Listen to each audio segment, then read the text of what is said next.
Hello students. अपन जो unit 4 में जो सेकंड लेक्चर है उसमें देख रहे हैं अपन टेक्सटाइल प्रोसेसिंग इंडस्ट्री हजार्ड के बारे में।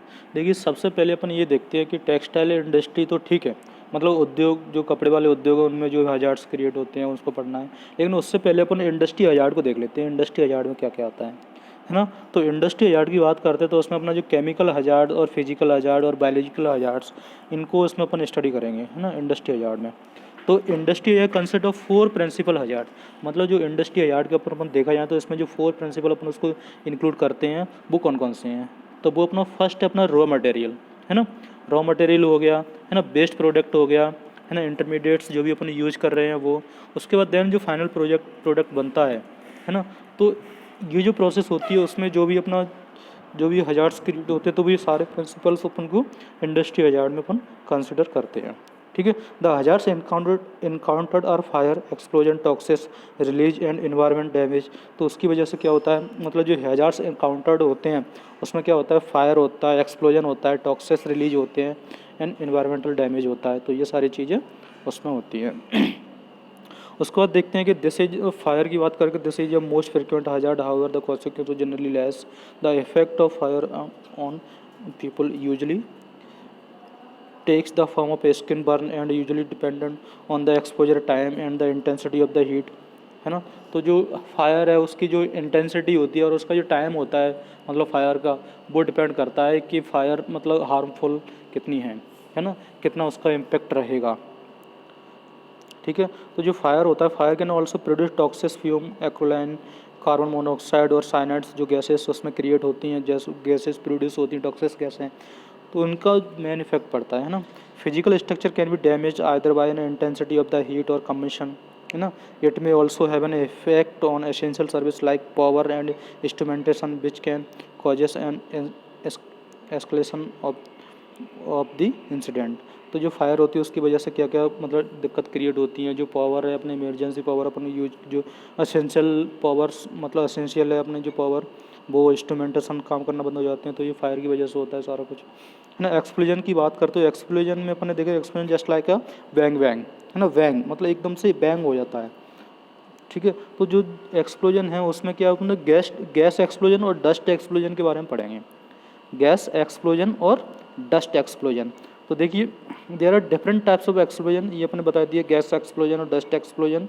तो गैस एक्सप्लोजन किस वजह से निकलता है, gas explosion when a flammable gas mix with air and expose to an ignition source, है ना। तो उसमें की जो फ्लेमेबल गैस होती है वो मिक्स हो जाती है किसके साथ, एयर के साथ, तो फिर एक्सपोज होता है इग्निशन सोर्स। ठीक है। एंड जैसे डस्ट है तो जो फ्लेमेबल सॉलिड्स और स्पेशली मेटल्स होते हैं वो form of fine powder are intensively mixed with air and ignited, है ना। ये सब हो गया। उसका टॉक्सिस केमिकल्स की बात करते हैं। देखिए टॉक्सिस में sudden release toxics vapour and potential cause of the death and severe injury several miles from the release point, they are the carried water and air, they are release into public sewage system, river, canal. देखिए toxics जो chemicals release होते हैं वो किसकी वजह से, जो sewage system, river मतलब पानी के थ्रू और एयर के थ्रू लोगों तक पहुंच जाते हैं, है ना। तो इसमें अपन देख लें टॉक्सिस केमिकल। उसके बाद इन्वायरमेंट डैमेज की बात करते हैं, as well as having the potential और causing injuries, loss of lifes and damage to property and hazards of fire, explosion and toxic release में पोज अ सेवरल थ्रेट, है ना। तो इन्वायरमेंटल डैमेज में बहुत सारा कुछ डैमेज होता है ना, लोगों की लाइफ चली जाती है, डैमेज प्रॉपर्टी डैमेज हो जाती है ना, फायर हजार्ड्स हो जाते हैं, एक्सप्लोजन एंड टॉक्सिस रिलीज होते हैं जो कि बहुत सारे इन्वायरमेंट के लिए प्रॉब्लम क्रिएट करते हैं, है ना। Release of other substance not directly toxic to human can cause a major pollution problems create होती हैं, है ना। It becoming increasingly recognized that damage to nature resources such as plant animal, देखिए उनकी वजह से क्या होता है, प्लांट को भी प्रॉब्लम्स होती है ना, एनिमल्स को भी प्रॉब्लम होती है, अब प्लांट्स को प्रॉब्लम होता है तो फिर कौन सी कंडीशंस बनती है अपनी ग्लोबल वार्मिंग वाली। तो ये सारा उन लोगों इन्वायरमेंट पे ये असर पड़ता है इसका, है ना, इन्वायरमेंट डैमेज होता है। उसके बाद बात करते हैं list of discussion of vulnerabilities. तो वल्नरेबिलिटीज़ की बात करते हैं, क्या उसमें अपन काउंट करेंगे कौन कौन से वल्नरेबिलिटीज़ हो सकती हैं। देखिए इम्प्रॉपर लोकेशन ऑफ कम्युनिटीज़, देखिए आपने देखा जो लोकेशंस होगी लोगों के रहने की, वो लोकेशंस प्रॉपर नहीं है तो दिक्कत होगी, मतलब इम्प्रॉपर है तो दिक्कत होगी, है ना। जैसे कि देखा जाए कि जो इंडस्ट्री एरिया है उसके आसपास लोगों को, जो रेसिडेंशियल एरिया है उसको मतलब लोगों को रहने के लिए मना किया जाता है ना। अगर तुम वहीं पर रहोगे तो जो फिर उसमें क्या होता है, उसकी वजह से जो भी हार्मफुल डस्टेस गैसेस है ना, पॉल्यूशन क्रिएट होता है, तो उसकी वजह से लोगों की लाइफ पे बहुत उसका असर पड़ेगा, है ना। Poor development planning in the point lawyers. देखिए अब जो भी प्लांट होते हैं, है ना, जो भी पॉइंट लियास हैं उसमें क्या होता है, जो मतलब पुअर डेवलपमेंट नहीं होना चाहिए। अच्छे से मतलब जो भी डेवलपमेंट उसमें हो रहा है मतलब हाई क्वालिटी की चीज़ें यूज करना चाहिए, क्योंकि जब भी कोई इंसिडेंट होता है तो फिर जो पुअर डेवलपमेंट वाली चीज़ें हैं, है ना, पुअर जो अपन लो कॉस्ट वाली चीज़ें यूज करते हैं वो सबसे पहले डैमेज होती हैं, फिर उससे फिर इंसिडेंट होते ही होते हैं, ठीक है। लैक ऑफ नॉलेज की बात करें कि लोगों को सबसे पहले जो भी कंपनी के अंदर जो भी वर्कर्स काम कर रहे हैं, है ना, कंपनी के अंदर जो भी वर्कर्स काम करें उनको हर चीज़ से अवेयर करा दिया जाना चाहिए कि मतलब ये नॉलेज होना चाहिए, मतलब जो भी इंस्ट्रूमेंट है, जो भी मशीनरी है वो कैसे प्रॉपर वर्क करती है, कैसे उससे प्रिकॉशंस यूज करने अपन को, है ना। तो जो भी वर्कर्स हैं उनको अपन हेलमेट, जो भी उनके यूनिफॉर्म होती है, जो भी शूज वगैरह प्रोवाइड कराते हैं, ये सारी चीज़ें देना चाहिए, है ना। लैक ऑफ मिटिगेशन मेजर्स की बात करते हैं, मतलब मिटिगेशन मेजर्स में देखा जाए कि कैसे मिटिगेशन मेजर्स को अपन कम कर सकते हैं, है ना। तो उसके लिए क्या होता है, जो भी अपने जो, हाँ, सपोज करो वहाँ पे अगर कोई इंसिडेंट हो गया तो जो मेडिकल फैसिलिटीज़ जल्दी से जल्दी प्रोवाइड कराई जाए, है ना, वो प्रॉपर वे में होना चाहिए, है ना। वेरियस पर्सन, है ना, ये सारी चीज़ें इसमें कंसिडर करेंगे। मतलब कोई भी मेडिकल फैसिलिटी मतलब इंडस्ट्री केसेस में है तो वो प्रॉपर वे में होना, मतलब मेडिकल फैसिलिटी जल्द से जल्दी हो सके उतना प्रोवाइड कराई सके, क्योंकि देखिए अपन कोई भी इंसिडेंट होता है तो अपन सबसे पहले अगर लोगों को प्रॉपर टाइम पे मतलब जल्दी से जल्दी लोगों को अगर इलाज मिल जाता है तो लोग बच भी जाते हैं, अगर वहीं अगर ज़्यादा डिले होता है तो लोगों की डेथ भी हो जाती है। तो मेडिकल फैसिलिटी अपना मेन कंसर्न है इन चीज़ के लिए, है ना। लैक ऑफ एजुकेशन एक्सपर्टाइज की बात करें तो मतलब जल्दी से जल्दी वहाँ का जो एरिया है ना उसको खाली करने का मतलब एक्सपर्टाइज होना चाहिए, मतलब एक्सपर्टीज होना चाहिए उन लोगों को, जो भी एरिया है उसको एजुकेशन कराने के लिए, है ना।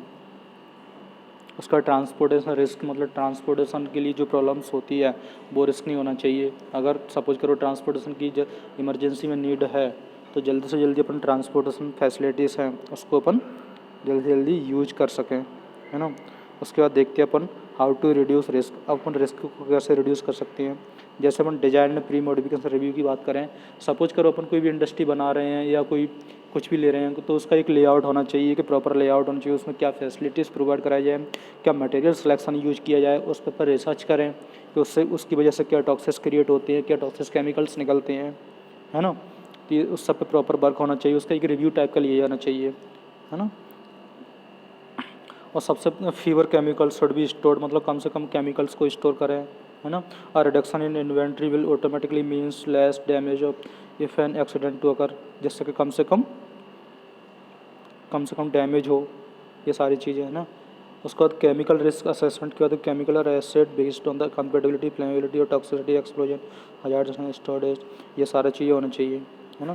प्रोसेस सेफ्टी मैनेजमेंट को यूज करना चाहिए, जो भी उसकी प्रोसेस सेफ्टी मैनेजमेंट है उसकी स्टडी करनी चाहिए। Reliability assessment process equipment including safety trips, जो भी इंटरलॉक्स है, स्क्रम्बलिंग सिस्टम्स हैं, उसके बारे में लोगों को मतलब उसकी स्टडी करना चाहिए, है ना।